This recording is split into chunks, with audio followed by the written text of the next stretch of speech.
네, 오늘 하나님 함께 보실 하나님 말씀은 마가복음 14장입니다.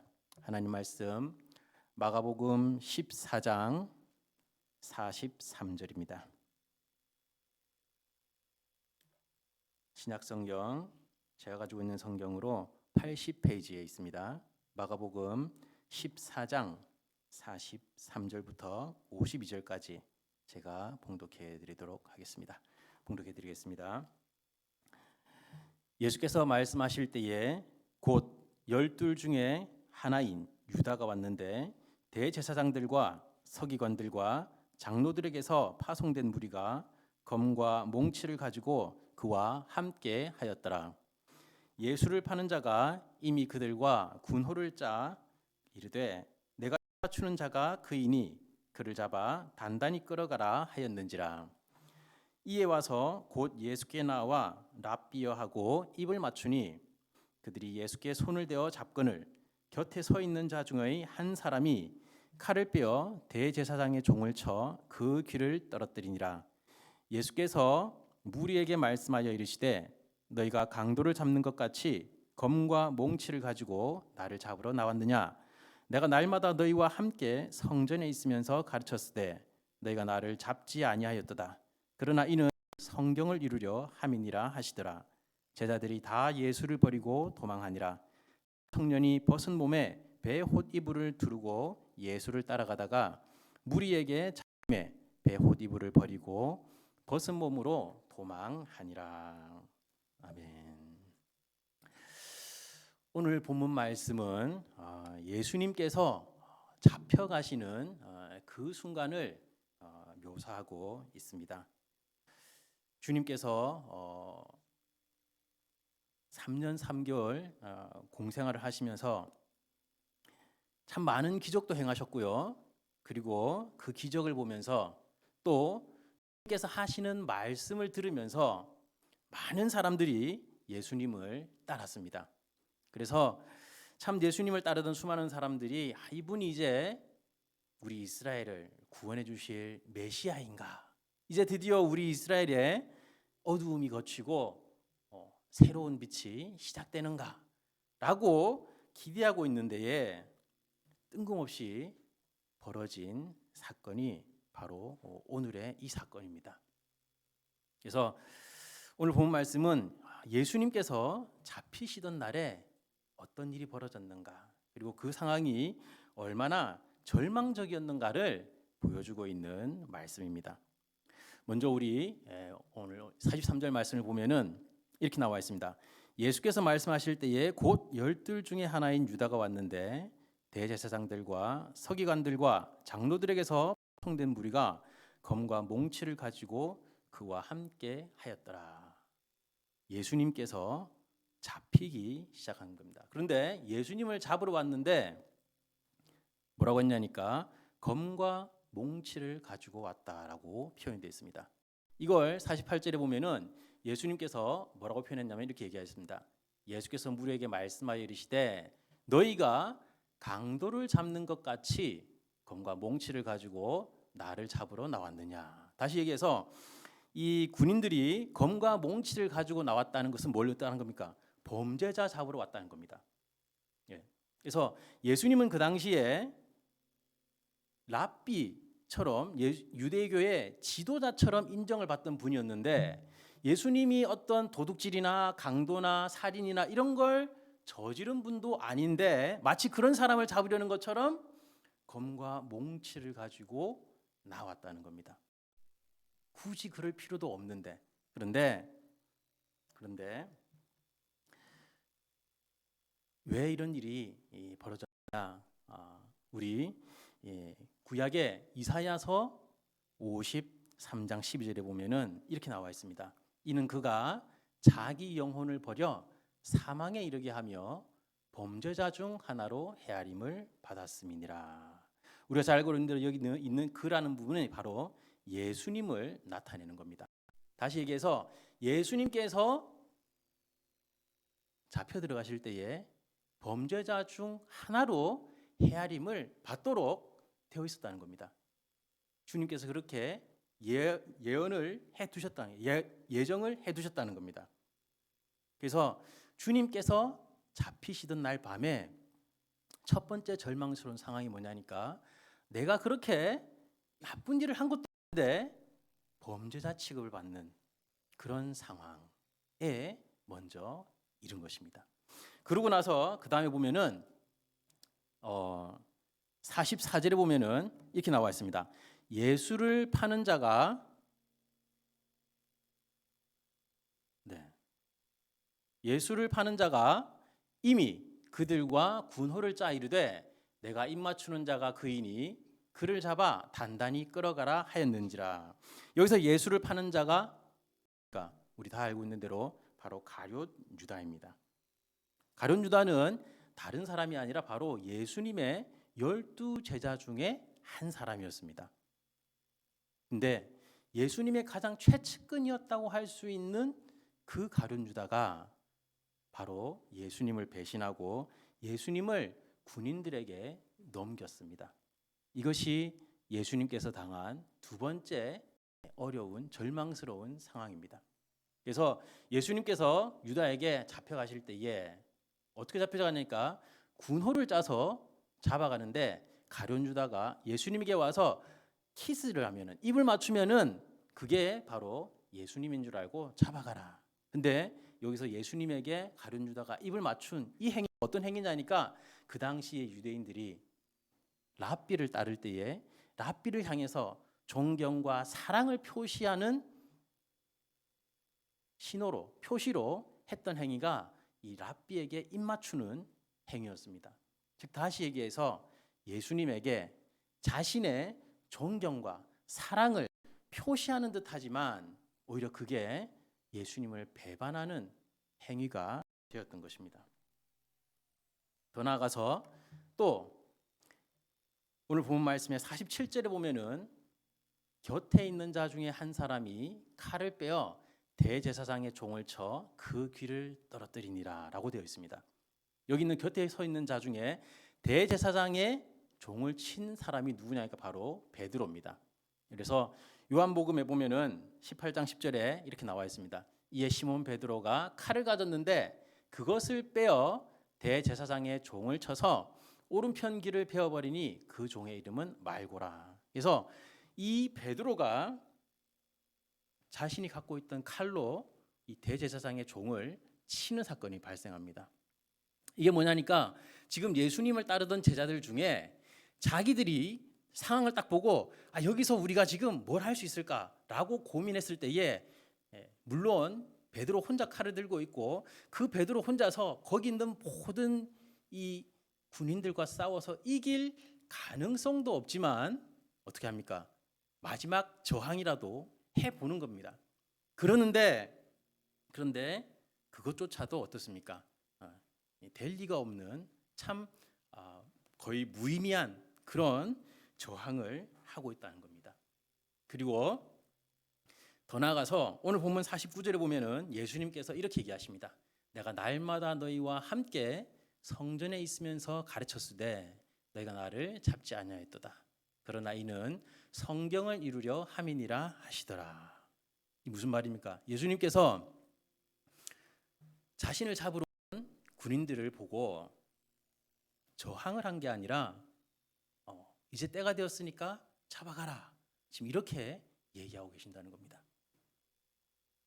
자신의 주위에 둘러선 제자들이 다 보고 있는데 지도자가 맞서서 우리 이제 죽을 때까지 마지막 힘을 다해서 믿음으로 싸우다 가자라고 하는 게 아니라 가만히 있어.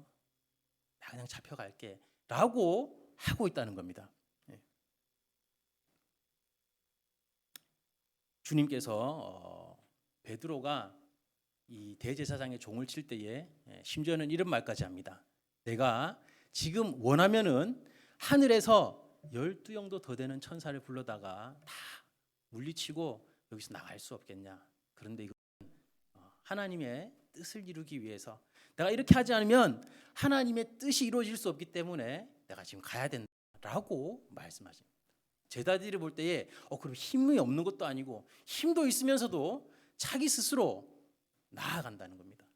그걸 볼 때에 제자들의 마음속에는 어쩌면은 아무런 희망도 더 이상 느껴지지 않았을 것입니다. 그래서 그 결과에 나오는 말씀이 바로 오늘 본문 50절에 나오는 이 말씀입니다. 제자들이 다 예수를 버리고 도망하리라. 여러분들이 이 상황을 영화의 한 장면으로 보고 있다고 생각하신다면은 정말 절망스러울 것 같습니다. 주인공이 범죄자 취급을 받는, 모함을 당하고 또 여러 가지 오해를 받고 그런 상황에서 어떻습니까? 가장 가까웠던 사람이 배신을 하고, 그리고 그들이 갖고 있는 나름의 최대의 수단을 다 동원했는데 그것도 소용이 없고, 결국은 더 나아가서 지도자도 자기 스스로 자신을 내어주고, 그리고 그를 따르던 사람들은 다 도망가고 예수님 혼자 남는 그런 상황. 오늘 본문의 51절에 보면은 한 청년이 벗은 몸에 배 호디부를 두르고 예수를 따라가다가 무리에게 잡히매 배 호디부를 버리고 벗은 몸으로 도망하니라 라고 되어 있습니다. 왜 마가가 굳이 이 구절까지 넣었을까요? 다 도망갔다, 그냥 그걸로 끝내면 되는데 왜 이 청년의 얘기를 넣었을까요? 다 도망갔는데 그럼에도 불구하고 그래도 멀찍이, 그래도 내가 그래도 한때 따랐던 주님인데, 그래도 내가 참 내가 좋아했던 분인데, 내가 가장 그래도 그동안 만났던 사람 중에 가장 그래도 내가 신뢰할 사람이라고 여겼는데 이렇게 버릴 수는 없다. 그리고 멀찍이 따라가던 사람조차도 어떻습니까? 잡히니까 도망가 버리는, 그래서 정말 아무도 없는 그런 상황을 지금 보여주고 있는 것 같습니다. 우리가 알고 있는 대로 성경 보면은 다 떠나갔는데 딱 한 사람 끝까지 예수님을 뒤따라간 사람이 있습니다. 누구죠? 베드로입니다. 그죠? 그래서 베드로가 마태복음에 보면은 이렇게 나와 있습니다. 베드로가 멀찍이 예수를 따라 대제사장의 집 뜰에까지 가서 그 결말을 보려고 안에 들어가 하인들과 함께 앉아 있더라. 베드로가 그나마 예수님을 쫓아가면서 어떻게 되나 궁금해서 가긴 갔습니다. 그렇지만은 어떻습니까? 베드로는 예수님의 제자로 간 게 아니라 그냥 그 상황이 어떻게 되나 궁금했던 겁니다. 혹시 무슨 일이 벌어지진 않을까? 그래도 우리 예수님이 그동안 기적도 많이 행하셨는데 혹시 마지막 순간에 천사가 내려와서 뭔가 일어나지 않을까라는 기대와 궁금증과 이런 게 섞여서 갔지만은 결국 어떡합니까? 그 안에 들어가서는 본인이 예수님의 제자가 아니라고 예수님을 부인해버리는 상황까지 오게 됩니다.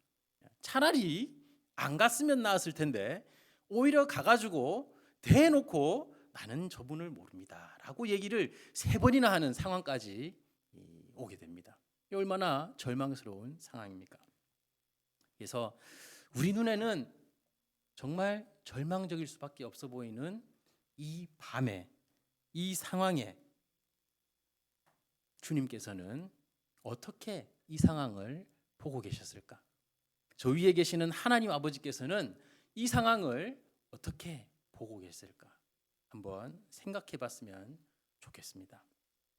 많은 사람들이 우리가 만약에 이 복음서의 결말을 알지 못한 상태에서 여기까지만 본다면은 참 덧없구나, 참 인생이라는 게 무의미하구나, 그렇게 많이 따르던 사람들도 이 예수님을 다 버리고 도망가는구나, 끝까지 좀 따라가지, 끝까지 좀 따라가서 아름다운 모습을 좀 남기지, 이런 마음이 들 수도 있습니다.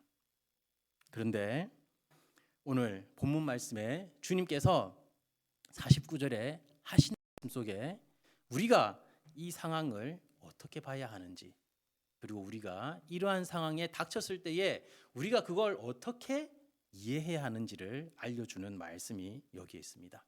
오늘 본문 49절 마지막에 보면은 주님께서 그러나 이는 성경을 이루려 함이니라 하시니라 이렇게 말씀하고 계십니다. 모든 제자들이 주님 이제 끝났습니다. 주님 이제 아무런 희망이 없습니다. 주님 우리가 했던 모든 수단을 동원했지만 소용이 없었고 우리 가까이에 있던 사람도 우리를 배신했고 결국은 우리도 주님을 떠났습니다. 아무것도 이제 희망이 없습니다라고 할 때에 주님께서는 아니다. 너희들의 눈에는 그렇게 보일지 모르지만은 나는 그렇게 보지 않는다라고 말씀하고 계신다는 겁니다. 주님께서는 아니 너희들의 눈에는 그렇게 모든 게 실패한 것 같지만 이게 지금 성경이 이루어지고 있는 과정이다라고 얘기를 하고 있다는 겁니다. 어떤 성경이 이루어지고 있는 건가? 오늘 본문 말씀에는 없지만은 이사야 53장 10절에 보면은 이런 말씀이 있습니다. 여호와께서 그에게 상함을 받게 하시기를 원하사 질고를 당하게 하셨은즉 그의 영혼을 속건제물로 드리기에 이르면 그가 씨를 보게 되며 그의 날은 길 것이요 또 그의 손으로 여호와께서 기뻐하시는 뜻을 성취하리로다. 여호와께서 그에게 상함을 받게 하셨다. 어쩌다 보니까 상황이 어떻게 안 돼서 원치 않음에도 불구하고 상함을 받게 된 것이 아니라 여호와께서 상함을 받게 하셨다. 왜? 그 상함을 받는 상황이 필요하기 때문에. 그리고 그 여호와께서 질고를 당하게 하셨다. 어쩔 수 없이 상황에 밀려서 질고를 당한 게 아니라 질고를 당하게 하셨다. 왜? 그게 필요하기 때문에. 그리고 그 영혼을 속건제물로 드리게 하셨다. 왜? 그게 필요하기 때문에. 이 과정이 없으면 안 되기 때문에. 이 과정이 없으면 마지막에 목적했던 것이 이루어질 수 없기 때문에. 근데 그 목적이 뭡니까? 그 과정을 거칠 때에 그의 날은 길 것이요 또 그의 손으로 여호와께서 기뻐하시는 뜻을 성취하게 된다라고 말씀하고 있다는 겁니다. 우리 눈에 실패의 연속이요 괴로움의 연속이요 산 넘어 산이요 끝없는 터널로만 보이는 그 과정이 주님께서 보실 때에는 그렇지 않다는 겁니다. 아니 너희들이 볼 때는 어둠 속에 있는 것 같고 너희들이 볼 때는 모든 게 다 낙심할 일밖에 없는 것 같지만은 그 모든 과정이 다 내가 계획한 일이고 다 내 손 안에 있는 것이고 내가 그걸 통해서 지금 나의 뜻을 이루고 있는 중이다라고 말씀하고 있다는 겁니다. 내가 생각한 대로 일이 되지 않을 때에 내가 뜻한 대로 일이 되지 않고 내가 바라는 대로 내가 계획한 대로 일이 되지 않을 때에 우리는 종종 내가 이루어온 것들 내가 과거에 이런 것도 했었는데 이런 것도 한 나이인데 나 지금이라도 뭔가 할 수 있지 않을까 이런 생각을 할 때도 있고요. 나와 친분 있는 사람들을 연락을 해보면서 누군가가 나를 도와줄 수 있는 사람이 있지 않을까 누군가 내가 의지할 수 있는 사람이 있지 않을까 누군가 날 따라와 줄 수 있는 사람이 있지 않을까 생각할 때도 있고요. 때로는 내가 가진 돈이 얼마가 되나 내가 가진 시간이 얼마나 되나 이런 걸 보면서 그래도 내가 이 정도 돈이 있구나 그래도 내가 이 정도 실력이 있구나 그래도 내가 이런 직장이 있구나 그래도 내가 건강이 있구나 요거 가지고 한번 뭔가 해볼 수도 있겠다라고 거기서 희망을 찾을 때도 있고요. 때로는 나의 영적 지도자가 지금 상황에 있는 나를 도와줄 수 있지 않을까 혹은 멘토가 나에게 어떤 조언을 줄 수 있지 않을까 그러면서 도움을 구할 때도 있습니다. 주께서는 그런 것들을 통해서 우리가 어려움을 헤쳐나갈 수 있도록 사용하실 때도 있습니다. 하지만 어떨 때는요 그 모든 것들이 그 어느 것 하나도 나에게 작동하지 않을 때가 있습니다. 여러분들 삶 가운데에 과연 몇 번이나 그런 큰 어려움을 당한 적이 있으신지 모르겠습니다. 하지만은 때로는 주위에 있는 사람들은 야, 뭐 그런 걸 갖고 어려워하고 그래라고 하는데 나에게는 정말 청천벽력 같은 그런 일이 닥칠 때도 있습니다. 눈앞이 깜깜해지고요. 아무런 도움도 나에게 없는 것 같고 그럴 때에 주님은 우리에게 낙심하지 말라고 오늘 이 말씀을 우리에게 주십니다. 우리가 그러한 어두움 가운데 있을 때에 그 어둠만 바라볼 것이 아니라 야, 모든 게 끝났구나, 모든 게 무너졌구나, 나에게는 실패밖에 없구나, 이제 일어날 길이 없구나 라고 생각되어질 때에 그 가운데서 주님께서 지금 이걸 통해 이루실 뜻이 있다라는 것을 떠올리는 우리가 되었으면 좋겠습니다. 많은 사람들이 큰 어려움, 고통, 환난을 당할 때에 주님, 제가 도대체 뭘 그렇게 잘못했길래 저에게 이런 어려움을 주십니까? 내가 아무리 생각해봐도 내가 이 정도로 큰 환난을 당할 만큼 잘못한 게 없는데, 나보다 더 못한 사람도 저렇게 잘 살고 있는데 왜 나는 이런 현실을 꼭 주셔야 합니까? 라고 생각될 때가 있습니다. 주님, 왜 하필 저입니까? 라는 생각이 들 때가 있습니다. 그런데 우리가 생각을 조금 바꿔서 그 이면에 있는 주님을 바라볼 수 있었으면 좋겠습니다. 그리고 그 상황에서 주님, 왜 나입니까? 라고 할 것이 아니라 주님, 도대체 지금은 무슨 일을 하시려고 이런 일을 또 주시는 겁니까? 라고 질문할 수 있는 그런 우리가 되었으면 좋겠습니다. 주님께서 우리에게 환난을 주실 때는 많은 이유가 있습니다. 근데 닥쳐 있을 때는 몰랐지만 지나서 봤더니 주님께서 그래서 그런 환난을 나에게 주셨구나, 주님께서 그런 고통을 그래서 나에게 주셨구나 라고 느껴질 때가 종종 있습니다. 어떨 때는요, 내가 잘못한 게 있어서 회개하지 않고 그냥 뻣뻣한 목으로 막 버티고 있을 때에 제발 좀 회개하라고 주님께서 경고하는 음성으로 그렇게 환난을 주실 때도 있고요. 어떨 때는 이게 내 환난인 줄 알았는데 지나고 보니까 나는 몰랐는데 정신 왔다 갔다 하고 있는 사이에 딱 끝나고 봤더니 주님께서 그 환난을 통해서 내 대적들을 다 소멸해 버리실 그런 때도 있고요. 또 어떨 때는 하나님께서 그 환난을 통해서 나를 기적의 손으로 건지시는 가운데에 하나님의 영광을 드러내기 위해서 그런 환난을 주실 때도 있습니다. 이유는 다양합니다. 각 사람마다 경험한 것도 다양합니다. 하지만 똑같은 건 뭐냐? 우리 눈에는 환난으로만 보였던, 고통으로만 보였던 그것이 알고 봤더니 하나님께서 목적이 있어서, 하나님께서 이루고자 하는 뜻이 있어서 나에게 주신 것이었다는 겁니다.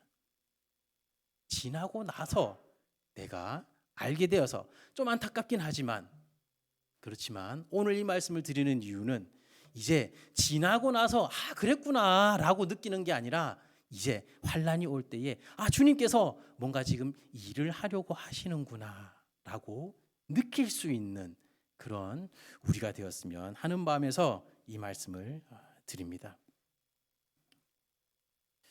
얼마 전에도 우리 루이빌에 뜻하지 않게 폭풍이 몰려와가지고 정전도 되고 뭐 인터넷도 끊기고 어떤 때는 물난리도 나고 집이 무너지기도 하고 나무가 뽑히고 막 그랬죠, 그죠? 그런 상황 가운데에서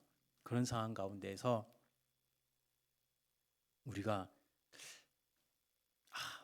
이게 주님께서 뭔가 하고 있구나, 주님께서 무슨 일을 하고 있는 걸까, 지금 여기서 어떤 역사를 이루는 걸까 하는 마음으로 그 사건을 바라보는 사람과 큰일 났네, 큰일 났어, 이제 어떡하나 하는 마음으로 그 사건을 바라보는 사람과 그 사건 속에서 행동하는 행동이, 그 사건 속에서 나아가는 방향이 달라지지 않겠습니까? 그렇다면 과연 주님께서는 어떤 일을 그 환난을 통해서 이루실까? 주님께서는 어떤 뜻을 이루기 위해서 그런 환난과 어려움들을 사용하실까? 라고 묻는다면은 뭐 다양하게 여러 답을 내놓을 수 있겠지만은 간단하게 말씀드린다면은 우리의 구원입니다. 나의 구원, 그리고 여러분들의 구원. 세상 사람들은 이걸 모릅니다.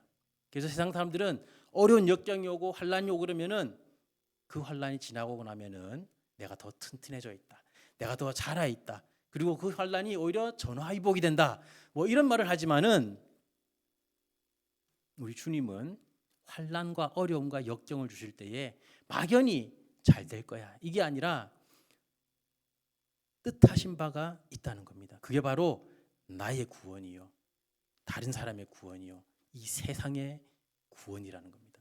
이 구원이라고 얘기하니까 조금 막연하게 들릴 수 있는데, 이 에베소서 1장에 있는 말씀으로 한번 보겠습니다. 곧 창세전에 그리스도 안에서 우리를 택하사 우리로 사랑 안에서 그 앞에 거룩하고 흠이 없게 하시려고.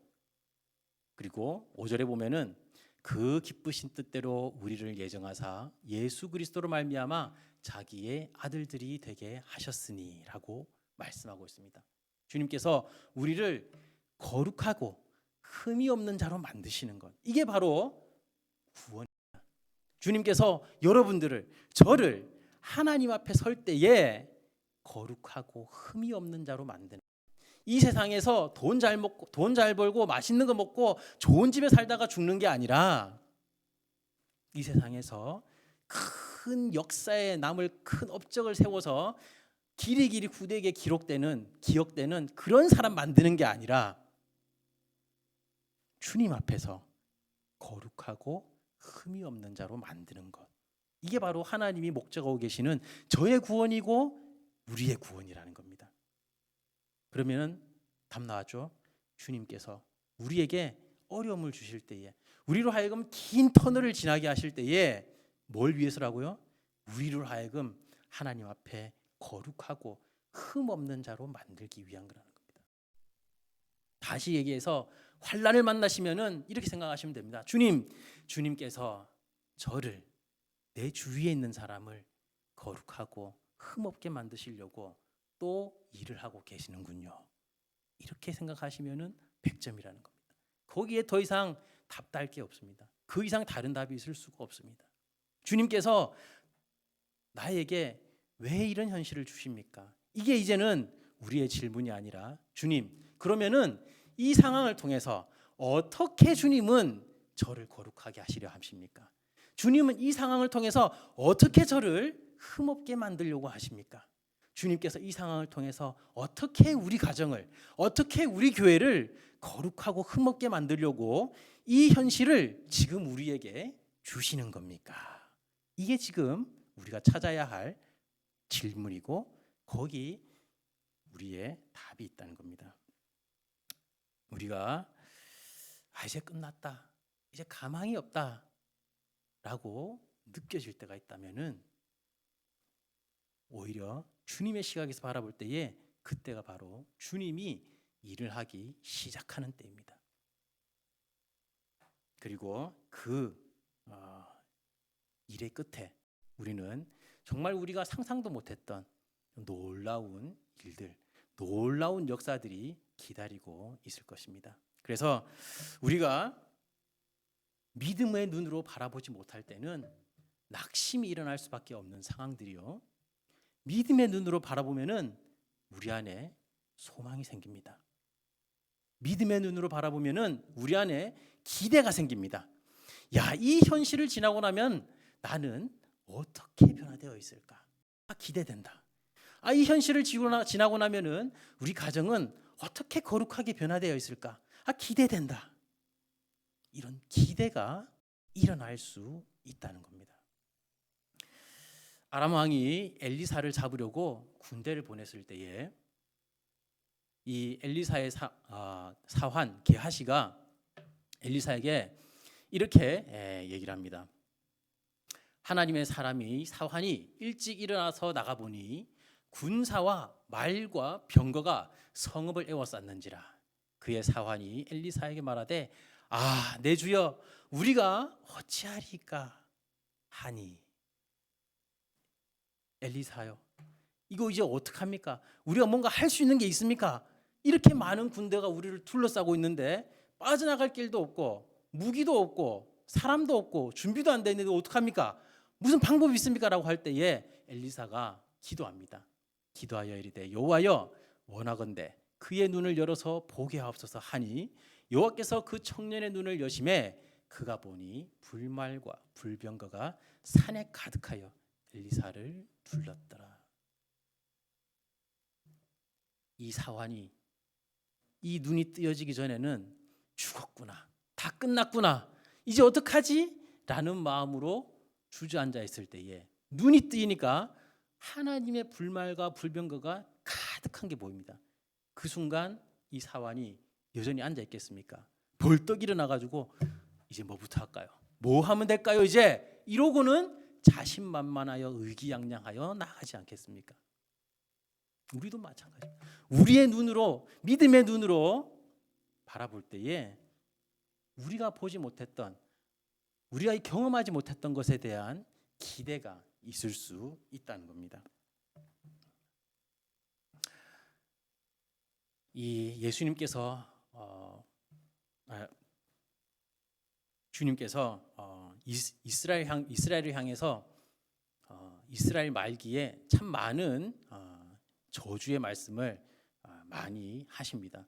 이사야를 통해서, 엘리야를 통해서, 에스겔을 통해서 그동안 범죄한 이스라엘이 이제 어떤 결말을 맞게 될지, 유다가 어떻게 적국에게 팔려갈지 참 상상하기도 싫은 힘든 상황들을 예언하실 때에 재밌는 사실은 뭐냐면요, 하나님께서 이스라엘을 너희들은 그동안 내가 그렇게 강한 손과 편팔로 이런 기적 저런 기적 다 보여주면서 그렇게 내가 아껴주고 사랑해주고 보살펴주고 몇백 년이 지나도록 그렇게 잘못을 저질러도 다시 용서해주고 이렇게 했었는데 아직도 범죄하는 너희들을 보면서 내가 희망을 잃었다.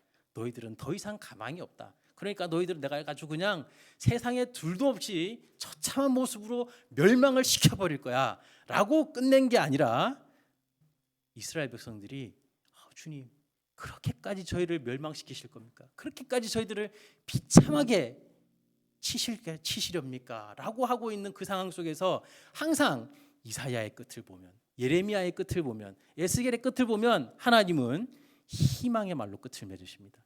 내가 너희들을 이렇게 치긴 하겠지만은 영원히 치지는 않을 거다. 내가 너희들을 반드시 다시 회복시킬 거다. 그 말씀 중에 하나가 오늘 본문에 있는 오늘 제가 본 예레미야의 말씀입니다. 예레미야 29장 11절에 보면은 여호와의 말씀이니라 너희를 향한 나의 생각을 내가 하나니 평안이요 재앙이 아니니라 너희에게 미래와 희망을 주는 것이니라라고 말씀하고 계십니다. 너희들이 적군에게 잡혀가서 먹을 것도 없고 입을 것도 없고 먹을 게 없어서 갓난아기를 잡아먹고 나중에는 너희들이 서로 욕하면서 서로 미워하면서 잡아먹지 못해 안달인 그런 상황이 올 거다라고 얘기해놓고는 이렇게 얘기를 하면은 믿어지겠습니까? 근데 주님께서 너희들이 지금 그렇게 적군에게 팔려가는 그 상황이 너희들이 눈에 볼 때는 재앙이요 멸망이요 끝인 것 같지만은 내 생각은 그게 아니다. 내가 너희들을 그렇게밖에 할 수 없는 이유는 내가 단순히 너희들이 미워서, 내가 단순히 너희들한테 분해서 그러는 게 아니라 너희들에게 이 과정이 필요하기 때문이다. 이 과정을 통해서 어떻게 한다고요? 내가 너희에게 미래와 희망을 주려고 하는 거다. 이 말씀을 들었을 때에 무슨 소리입니까? 말이 되는 소리를 하십시오. 지금 이 상황이 안 보이십니까? 여기 무슨 미래와 희망이 있습니까? 라고 했던 사람들은 이 말씀이 들리지 않았을 겁니다. 그리고 적군에게 팔려가면서도 결국은 이렇게 되는구나 라고 하면서 이제 한탄하면서 갔겠지만은 이 말씀을 믿고 소망을 갖고 왔던 사람들은 적군에 끌려간 상황 속에서도 주님 그럼 이제 우리가 어떻게 해야 됩니까? 어떻게 해야 다시 거룩해지고 흠이 없는 자로 주님 앞에 설 수 있겠습니까? 하는 기대 속에서 살았을 것이랍니다. 그렇게 산 사람이 다니엘이요. 그렇게 산 사람이 느헤미야요. 그렇게 산 사람이 에스라란 말입니다. 그리고 주님은 결국 그 사람들을 통해서 이스라엘을 다시 회복시킨 것을 우리가 알고 있습니다. 주님께서 엠마오로 가실 때에 엠마오로 가는 두 제자를 만났을 때에 이 엠마오 가는 두 제자들이 예수님을 못 알아보고 막 지금까지 있었던 일을 막 얘기하면서 슬픈 표정으로 이제 어떻게 하면 좋아요 이러고 있을 때 예수님께서 그 제자들에게 이렇게 얘기하십니다.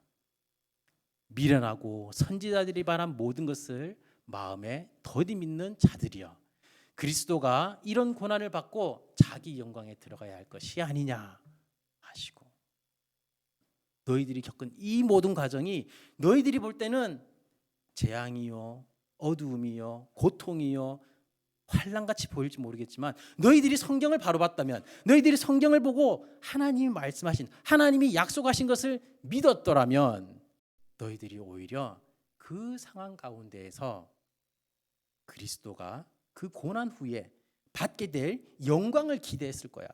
그 영광을 너희들이 소망했을 거야. 그 영광을 바라봤을 거야. 근데 너희들이 아직까지도 내가 부활까지 했는데도 믿지 못하고 그러고 있느냐라고 말씀을 하십니다. 여러분, 우리도 혹시 이 제자들처럼 주님께서 부활하신 것이 명백하게 성경에 쓰여져 있고, 그리고 나서 요한계시록까지 주님께서 주의 사도들을 통해서 우리가 어떻게 될지, 어떤 결말을 당할지 다 알려주셨는데도 아직도 우리는 거기에 대한 믿음을 갖지 못하고 아직도 우리는 두려움과 염려 속에서 지내고 있지는 않습니까? 우리 삶 가운데에 크고 작은 어려움들이 밀려올 때에, 크고 작은 어두움 속에 처하게 될 때에 이제 우리는 좀 시각을 다르게 봤으면 좋겠습니다. 내 마음속에 평안이 사라질 때에 주님, 왜 나에게 이런 현실을 주셔가지고 내 평안을 사라지게 만드십니까? 라고 할 게 아니라, 주님, 내가 왜 이 상황에서 평안을 잃고 있습니까? 내가 지금 무엇을 기대했기에 지금 이 평안을 놓치고 있습니까? 내가 혹시 돈을 기대했다가 돈을 잃으니까 이 평안이 나에게서 사라졌습니까? 내가 혹시 잘 살 것을 기대했다가 못 살게 되니까 이 평안을 잃었습니까? 내가 혹시 유명해질 걸 기대했다가 나락으로 떨어지니까 내가 지금 이 평안을 잃었습니까? 뭐 때문에 평안을 잃었습니까?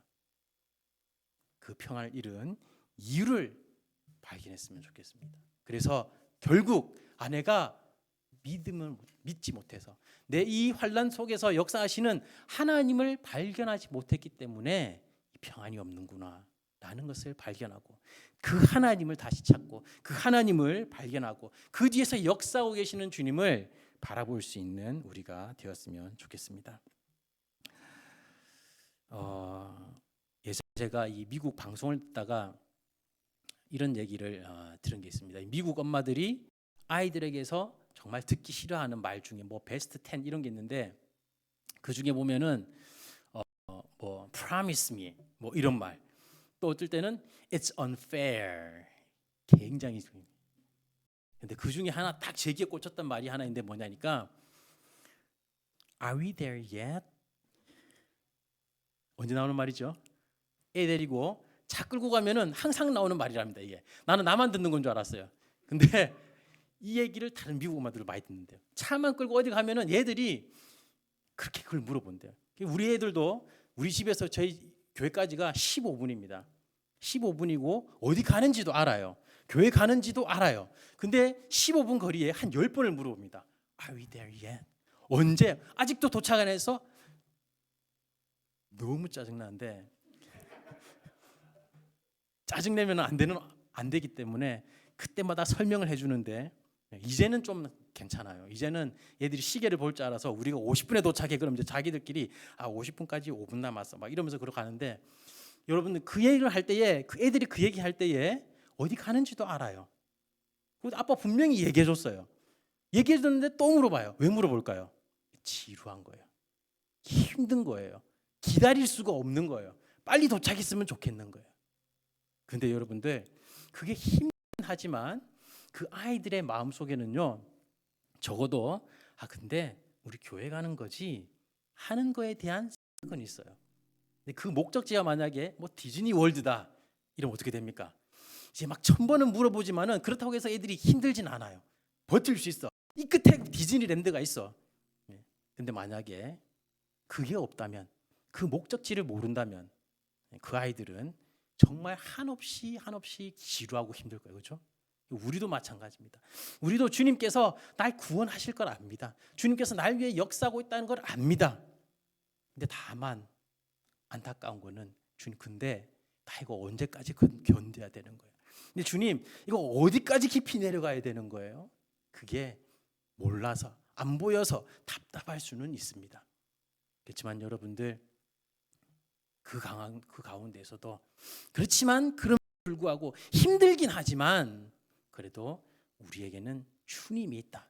그 주님이 지금 역사하고 있다. 일을 하고 있다. 그냥 단순히 내 옆에서 같이 앉아만 있는 게 아니라, 그냥 누가 오면 막아주려고 기다리고만 있는 게 아니라 주님께서 지금 뭔가를 하고 있다. 날 위해 뭔가를 준비하고 있다. 날 위해 큰 선물을 준비하고 있다. 다만 이 고난이라는 포장지에 쌓여서 안 보일 뿐이고 아직 주님이 보여주지 않을 뿐이지만은 요 포장지를 벗겨내고 나면은 엄청난 선물이 준비되어 있다. 이 기대를 가지고 기다릴 수 있는, 견딜 수 있는 그런 우리가 되었으면 좋겠습니다. 오늘 주님께서 우리에게 주시는 하루하루는요, 그냥 어쩌다가 닥친 하루도 아니고요, 늘 반복되는 하루도 아니고요, 그냥 지루한 루틴도 아닙니다. 우리 눈에는 그렇게 보일지 모르지만은 우리 주님은요, 그 하루하루 1분 1초 그것을 주님의 사랑으로 가득 채워가지고 우리에게 매 시간 몇 초 보내주고 계십니다. 매 시간 몇 초 주님은 그 일을, 그 시간을 정말 누구보다도 성실하게 땀 빠지게 우리를 위해서 선물을 준비하고 있습니다. 그런데 그 선물이 때로는 환난을 거쳐야만 올 때가 있습니다. 내가 잘못해서, 내가 결정을 잘못해서, 내가 선택을 잘못해서 이런 어려움을 당한 건데 무슨 그런 말이 있습니까? 이건 내가 당해도 마땅한 벌이죠 라고 생각하는 분들도 있을지 모르지만, 주님은 결코 우리가 뭔가 선택 잘못했다고, 우리가 뭐 죄 좀 지었다고 우리 그렇게 때리는 분이 아닙니다. 주님이 그 죄 지었다고 때리려고 마음먹으면요, 그냥 우리 상상도 못하는 그런 벌이 그냥 우리에게 오는 겁니다. 주님이 우리를, 내가 뭔가 잘못해서 어떤 안 좋은 일이 벌어질 때는 주님께서 너 내가 화났어, 그러니까 너 화난 줄 알아라고 때리시는 게 아니라 그 과정을 통해서 날 새롭게 하려고, 그 과정을 통해서 날 온전케 하기 위해서 어쩔 수 없이 정말 딱 필요한 만큼만 우리에게 주시는 거지, 그 이상도 그 이하도 아니라는 겁니다. 다시 얘기해서, 여러분들이 잘해서 그 환난이 왔든 여러분들이 못해서 그 환난이 왔든 그 모든 환난은 결국은 뭐라는 겁니까? 주님의 사랑이라는 겁니다. 그 사랑을 발견하기만 하면은, 내가 잘못했으면요, 감사와 기쁨 가운데 회개하면 되는 겁니다. 내가 잘했는데도 그런 환난이 오면요, 주님께서 나에게 주실 정말 어마어마한 선물을 기대하고 있으면 되는 겁니다. 그 모든 게 지나갔을 때 아까도 말씀드렸듯이 그 끝에는 어떤 모습이 있습니까? 주님 앞에서 거룩하고 흠없이 자라나 있는 내 모습이 있단 말입니다. 그래서 오늘 여러분들의 삶 가운데에는 혹시 어떤 어려움이 없었는지 모르겠습니다. 그리고 내일 혹은 몇 년 후에 닥칠 여러분들의 삶 가운데의 어려움 때문에 불안할지도 모르겠습니다. 하지만 여러분들, 우리는 좀 달랐으면 좋겠습니다. 우리는 이제 이 말씀을 들었으니 기억했으면 좋겠습니다. 예수님이 잡히시던 밤이 어두움이 아니라, 어두움, 더 깊은 어둠을 향해 나아가는 게 아니라 새벽을 향해 가고 있는 것처럼, 우리가 당하는 그 환난이 어떤 종류든 간에 그 환난의 끝에는 주님께서 우리를 온전하고 거룩하고 아름답게 영광스럽게 만드실 그 일이 일어날 거라는 기대를 갖고 그 환난을 바라보는 우리가 되었으면 좋겠습니다. 우리 다 함께 찬송가 445장 태산을 넘어 험곡에 가도 찬양 드리겠습니다.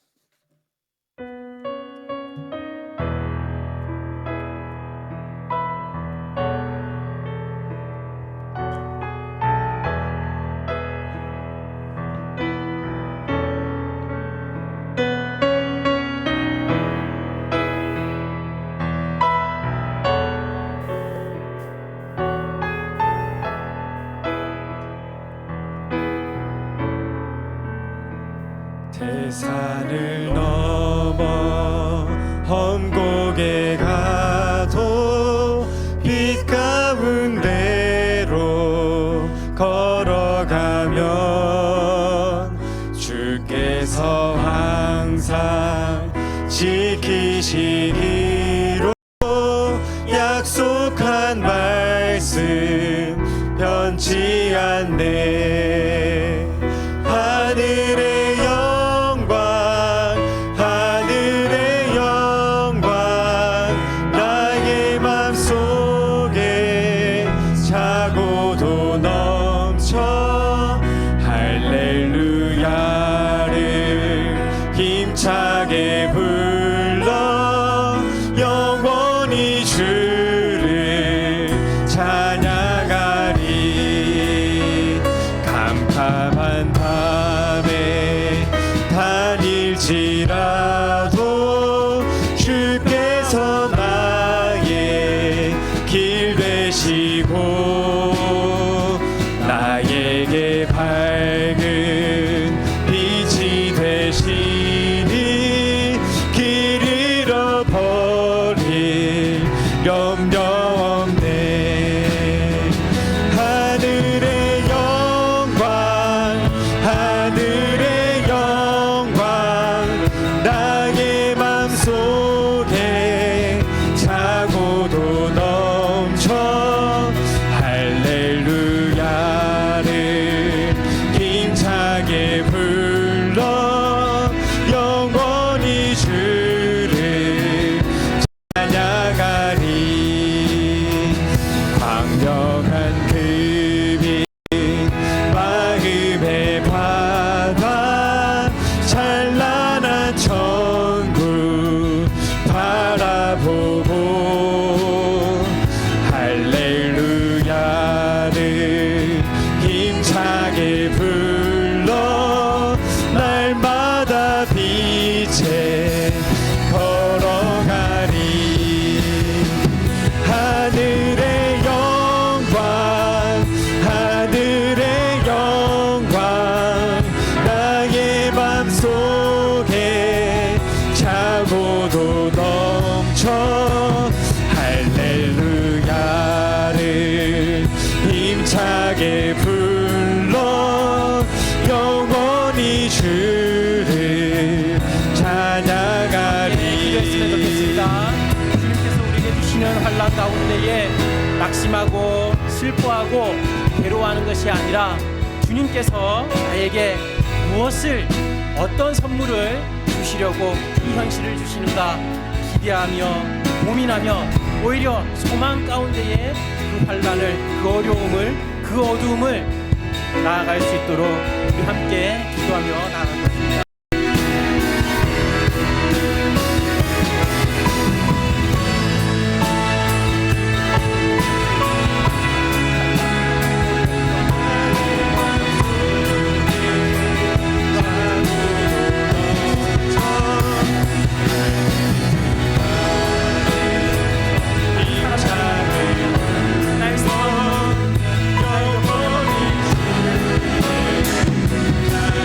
찬양하리.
힘차게 불러 영원히 주를 찬양하리. 우리 함께 주기도문 하고 예배 마치도록 하겠습니다. 하늘에 계신 아버지여, 이름이 거룩히 여김을 받으시오며 나라가 임하시오며 뜻이 하늘에서 이룬 것 같이 땅에서도 이루어지이다. 오늘 우리에게 일용할 양식을 주시옵고 우리가 우리에게 죄 지은 자를 사하여 준 것 같이 우리 죄를 사하여 주시옵고 우리를 시험에 들게 하지 마시옵고 다만 악에서 구하시옵소서. 나라와 권세와 영광이 아버지께 영원히 있사옵나이다. 아멘.